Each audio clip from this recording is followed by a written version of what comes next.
बराह रास्त रुख करेंगे लाहौर का, जहाँ मुस्लिम लीग नून की रहनुमा अज़मा बुखारी इस वक्त मीडिया से गुफ्तगू कर रही हैं। के दौरान देखा गया वो मिसाली है और इसी के हवाले से हमारी जो प्रेसिडेंट हैं विमेन विंग की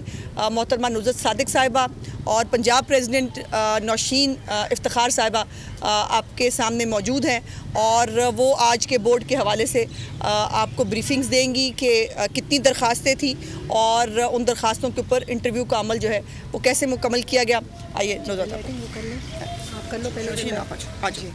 थैंक यू। बिस्मिल्लाहिर्रहमानिर्रहीम। आज माशाल्लाह हम लोगों ने 400 से ज़ायद जो ख़वातीन हैं उनके इंटरव्यूज़ कंडक्ट किए गए हैं और मैं मोहतरम कायद मियां मोहम्मद नवाज शरीफ साहब की, मोहतरम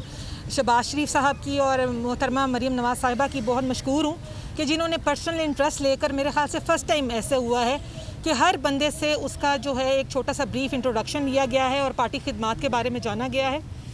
ये एक बहुत अच्छी आज बात हुई है कि 400 से ज़ायद ख़वातीन जिस तरह डिसिप्लिन का उन्होंने मुज़ाहरा किया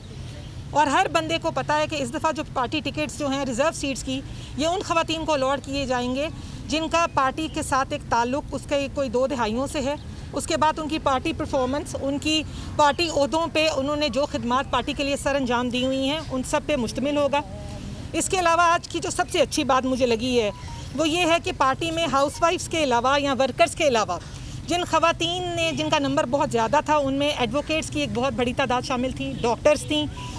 टीचर्स थी। और मैं कहती हूँ ये अब हमारा चेंज जो पार्टी में इस दफ़ा नज़र आ रहा है, ये एक हम सब के लिए बहुत बड़ी जो है वो एक खुशाइन बात है, क्योंकि अगर इसी तरह औरतों वाले सेगमेंट को भी हम नज़रअंदाज अब ना किया जाए, जिस तरह मैडम खुद CEO हैं और वो मैडम के लिए मिसाली एक हमारे लिए मिसाल एक उन्होंने रकम की है पार्टी के लिए खिदमात की, तो इसी तरह ये ख़वातीन भी हम चाहते हैं कि वही ख़वातीन आगे आएँ जो पार्टी का नाम आगे लेके चलें। बहुत शुक्रिया। सब्सक्राइब करें और बेल दबाएं ताकि कोई खबर रह न जाए।